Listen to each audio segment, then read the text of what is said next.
जिस तरह स्मॉग इन दिनों दिल्ली एनसीआर में छाया हुआ है, वैसे ही स्मॉग करीब 70 साल पहले जब लंदन में भी कई दिनों तक गहराया था, जिसे देखते ही देखते हजारों लोग मर गए, अस्पताल बीमारों से भर गए। किसी की समझ में नहीं आ रहा था कि क्या करे। दिल्ली एनसीआर ही नहीं, कई और देश भी हैं जहां पॉल्यूशन के चलते लोगों को परेशानी का सामना करना पड़ा था। जी हां, ब्रिटेन के लंदन में साल 1952 में देखते ही देखते स्मॉग की एक मोटी चादर बनती गई। हालात कुछ ऐसे हो गए कि सड़कों पर कुछ भी नहीं दिख रहा था। इस वजह से पूरा लंदन थम गया। एक तरह से लोग लॉकडाउन में चले गए थे। 5 दिसंबर 1952 से लेकर 9 दिसंबर तक हालात यही रहे। इसके लिए इंडस्ट्री से निकलने वाले प्रदूषण और मौसम को जिम्मेदार ठहराया गया।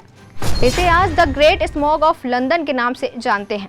वहीं लंदन के हर गली चौराहे पर फैले इस प्रदूषण के चलते वहां लोगों को सांस की कई बीमारियां भी हुई और कुछ सालों में हजारों लोगों की इसके चलते मौत भी हो गई। इसे देखते हुए ब्रिटिश सरकार को महसूस हुआ कि प्रदूषण को लेकर एक कानून बनाना जरूरी है। ब्रिटेन की संसद ने इससे निपटने के लिए क्लीन एयर एक्ट नाम से एक कानून पारित किया।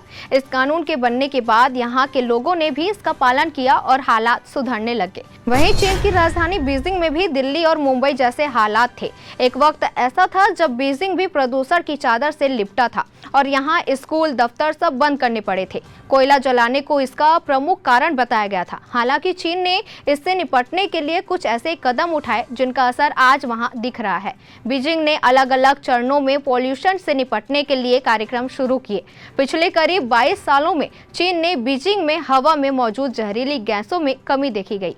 वहीं यह भारत के लिए भी एक सीख है। बीजिंग में एयर क्वालिटी मैनेजमेंट सिस्टम, कोयले का कम जलाना, वाहनों के प्रदूषण पर लगाम और नियमों में सख्ती के चलते हालात सुधर रहे हैं। आज दुनिया भर के कई देशों को इस मॉडल पर चलने की सलाह भी दी जाती है। भारत के लिए भी ऐसे देशों से सीखने का मौका है, क्योंकि भले ही आज स्वस्थ लोगों को कोई परेशानी नहीं हो रही है, लेकिन अगले कुछ सालों में उन्हें कई तरह की बीमारियों का सामना करना पड़ सकता है। हवा में फैला ये जहर लगातार शरीर को अंदर से बीमार कर रहा है। हवा में फैला ये जहर लगातार शरीर को अंदर से बीमार कर रहा है और लोगों की उम्र कम कर रहा है।